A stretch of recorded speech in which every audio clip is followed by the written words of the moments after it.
சென்னை உயர்நீதிமன்றத்தில் அண்ணன் உறவுமுறை கொண்டவருடன் திருமணம் செய்து கொண்ட இளம் பெண்கள் காலில் தாய் விழுந்து அழுத காட்சி நீதிபதிகளையும் அங்கிருந்தவர்களையும் கலங்க செய்தது. அண்ணன் உறவுமுறை கொண்டவருடன் ஓடி சென்று தனது மகளை கண்டுபிடித்து தரக்கோரி சேலத்தை சேர்ந்த பெண் ஆட்கொணர்வு மனுவை தாக்கல் செய்தார்.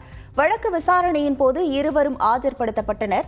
அப்போது இருவரும் 3 முறை வீட்டை விட்டு ஓடியிருப்பதாக காவல்துறை தரப்பில் தெரிவிக்கப்பட்டது.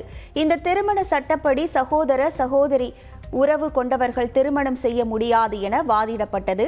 இதுகுறித்து நீதிபதிகள் கேட்டபோது 4 தலைமுறைக்கு முன்புள்ள உறவின் அடிப்படையில்தான் அண்ணன் தங்கை உறவு வரும் எனவும் தங்கள் திருமணத்தை திருமணம் சட்டம் தடை செய்யவில்லை என்றும் பதில் தெரிவித்தனர்.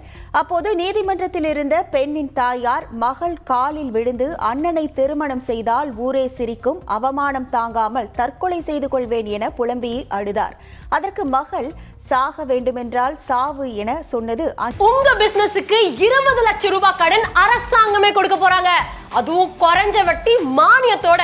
எப்படின்னு தெரிஞ்சுக்க ஃப்ரீடம் ஆப்பை டவுன்லோட் பண்ணுங்க. அங்கிருந்த நீதிபதிகள் வழக்கறிஞர்கள் என அனைவரையும் அதிர்ச்சியில் ஆழ்த்தியது.